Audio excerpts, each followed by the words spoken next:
ओम श्री गणेशाय नमः। ओम गण गणपते नमः।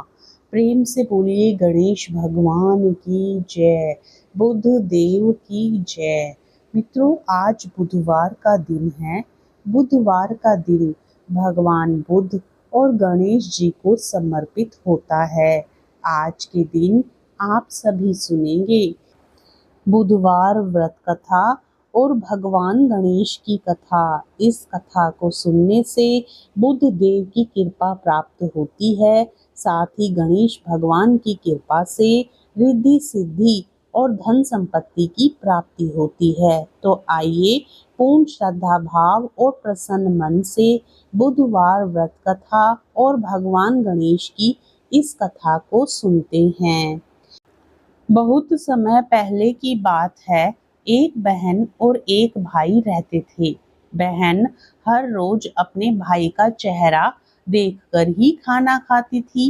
बहन रोज सुबह जल्दी उठकर घर का सारा काम करके जल्दी से अपने भाई को देखने के लिए निकल जाती थी। रास्ते में एक पीपल के पेड़ के नीचे गणेश जी की मूर्ति थी, जहाँ वो नित्य हाथ जोड़कर कहती थी, भगवान मेरे जैसा अमर सुहाग और मेरे जैसा अमर पीहर सबको देना। रास्ते में जाते हुए जंगल का कांटा उसके पैर में चुभ जाता था। एक दिन बहन ने अपने भाई का चेहरा देखा और बैठ गई। भाभी ने पूछा कि बाई जी, तुम्हारे पैरों में क्या हुआ है? बहन ने कहा, रास्ते में आते वक्त जंगलों का कांटा पैर में चुभ गया है। यह कहकर बहन अपने घर चली गई। भाभी ने अपने पति से कहा, रास्ता साफ कर दीजिए। रास्ते से आते वक्त आपकी बहन के पैरों में कांटा चुभ जाता है। तुम्हारी बहन पीड़ित है। भाई ने कुल्हाड़ी लेकर सड़क से झाड़ियां, जंगली घास और पेड़ पौधे काट दिए, जिससे रास्ता पूरी तरह से साफ हो गया। पेड़ों की सफाई के कारण गणेश जी की मूर्ति अपने स्थान से हट गई, जिससे भगवान क्रोधित हो गए और उसके प्राण हर लिए। जब गांव के लोग भाई को अंतिम संस्कार के लिए लेकर जा रहे थे, तभी भाभी ने रोते हुए कहा, तुम थोड़ी देर रुक जाओ। उनकी बहन हर रोज भाई का चेहरा देखकर ही कुछ कार्य करती है। लोगों ने कहा, आज तो देख लेगी, लेकिन कल से क्या देखेगी? बहन रोज की तरह अपने भाई का चेहरा देखने के लिए सड़क से आती है। सड़क से आते हुए बहन ने देखा, सड़क एकदम से साफ हो गई है। पेड़ पौधे, जंगली घास सब कटे हुए हैं। थोड़ा और आगे जाते हुए देखती है कि गणेश जी की मूर्ति भी अपने स्थान से हटी हुई है। यह देखकर वो जल्दी से खेजड़ी की डाल लेकर जगह साफ करती है और गणेश जी की मूर्ति पुनः अपने स्थान पर रख देती है और हमेशा की तरह हाथ जोड़कर कहने लगी, भगवान मेरे जैसा अमर सुहाग और मेरे जैसा अमर पीहर सबको देना। भगवान गणेश ने उनकी बातें सुनी और सोचा कि अगर मैंने आज इसकी नहीं सुनी तो इस दुनिया में कोई भी हमें नहीं मानेगा, कोई हमारी पूजा नहीं करेगा। भगवान गणेश कहते हैं कि बेटी, खेजड़ी के ये 7 पत्ते ले जाओ और इन्हें कच्चे दूध में मिलाकर अपने भाई के शरीर पर छींटे मार देना और वह उठ जाएगा। जब बहन ने पीछे मुड़कर देखा तो कोई नहीं था, तो उसने सोचा कि जैसा सुना वैसा ही कर लेती हूँ। वह खेजड़ी के 7 पत्ते लेकर घर गई और देखा कि वहां लोगों की भीड़ लगी हुई है। उसने घर जाकर देखा, उसके भाई का शरीर रखा हुआ है। उसकी भाभी रो रही थी। जैसे कि उसने गणेश जी से सुना था, वैसे ही उसने कच्चे दूध में खेजड़ी के 7 पत्ते मिलाकर अपने भाई के शरीर पर छिड़क दिया और उसका भाई जाग उठा। भाई ने उठकर कहा, आज मुझे गहरी नींद आई।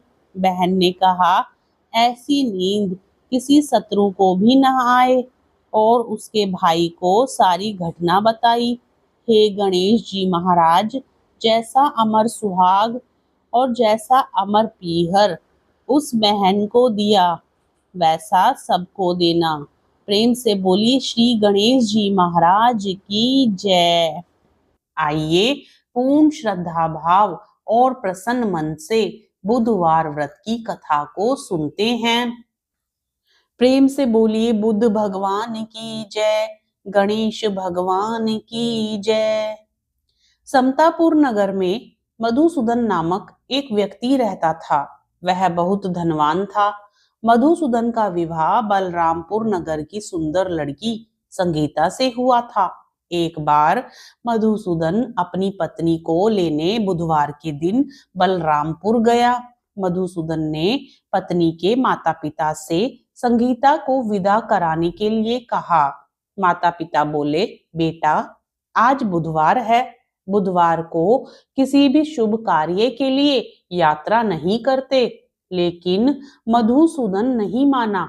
उसने ऐसी शुभ अशुभ की बातों को ना मानने की बात कही। दोनों ने बैलगाड़ी से यात्रा प्रारंभ की। 2 कोस की यात्रा के बाद उसकी गाड़ी का एक पहिया टूट गया। वहां से दोनों ने पैदल ही यात्रा शुरू की। रास्ते में संगीता को प्यास लगी। मधुसूदन उसे एक पेड़ के नीचे बैठाकर जल लेने चला गया। थोड़ी देर बाद जब मधुसूदन कहीं से जल लेकर वापस आया तो वह बुरी तरह हैरान हो उठा, क्योंकि उसकी पत्नी के पास उसकी ही शक्ल सूरत का एक दूसरा व्यक्ति बैठा था। संगीता भी मधुसूदन को देखकर हैरान रह गई। वह दोनों में कोई अंतर नहीं कर पाई। मधुसूदन ने उस व्यक्ति से पूछा, तुम कौन हो और मेरी पत्नी के पास क्यों बैठे हो? मधुसूदन की बात सुनकर उस व्यक्ति ने कहा, अरे भाई, यह मेरी पत्नी संगीता है। मैं अपनी पत्नी को ससुराल से विदा कराकर लाया हूँ, लेकिन तुम कौन हो जो मुझसे ऐसा प्रश्न कर रहे हो? मधुसूदन ने कहा, तुम जरूर कोई चोर या ठग हो। यह मेरी पत्नी संगीता है। मैं इसे पेड़ के नीचे बैठाकर जल लेने गया था। इस पर उस व्यक्ति ने कहा, अरे भाई, झूठ तो तुम बोल रहे हो। संगीता को प्यास लगने पर जल लेने तो मैं गया था। मैंने तो जल लाकर अपनी पत्नी को पिला भी दिया है। अब तुम चुपचाप यहाँ से चलते बनो, नहीं तो किसी सिपाही को बुलाकर तुम्हें पकड़वा दूंगा। दोनों एक दूसरे से लड़ने लगे। उन्हें लड़ते देख बहुत से लोग वहां एकत्र हो गए। नगर के कुछ सिपाही भी वहां आ गए। सिपाही उन दोनों को पकड़कर राजा के पास ले गए। सारी कहानी सुनकर राजा भी कोई निर्णय नहीं कर पाया। संगीता भी उन दोनों में से अपने वास्तविक पति को नहीं पहचान पा रही थी। राजा ने उन दोनों को कारागार में डाल देने के लिए कहा। राजा के फैसले पर असली मधुसूदन भयभीत हो उठा। तभी आकाशवाणी हुई, हे मधुसूदन, तूने संगीता के माता पिता की बात नहीं मानी और बुधवार के दिन ही अपनी ससुराल से प्रस्थान किया। यह सब भगवान बुद्ध देव के प्रकोप से हो रहा है। मधुसूदन ने भगवान बुद्ध देव से प्रार्थना की कि हे भगवान बुद्ध देव, मुझे क्षमा कर दीजिए। मुझसे बहुत बड़ी गलती हुई। भविष्य में अब कभी बुधवार के दिन यात्रा नहीं करूंगा और सदैव बुधवार को आपका व्रत किया करूंगा। मधुसूदन के प्रार्थना करने से भगवान बुद्ध देव ने उसे क्षमा कर दिया। तभी दूसरा व्यक्ति राजा के सामने से गायब हो गया। राजा और दूसरे लोग इस चमत्कार को देख हैरान हो गए। भगवान बुद्ध देव की इस अनुकंपा से राजा ने मधुसूदन और उसकी पत्नी को सम्मान पूर्वक विदा किया।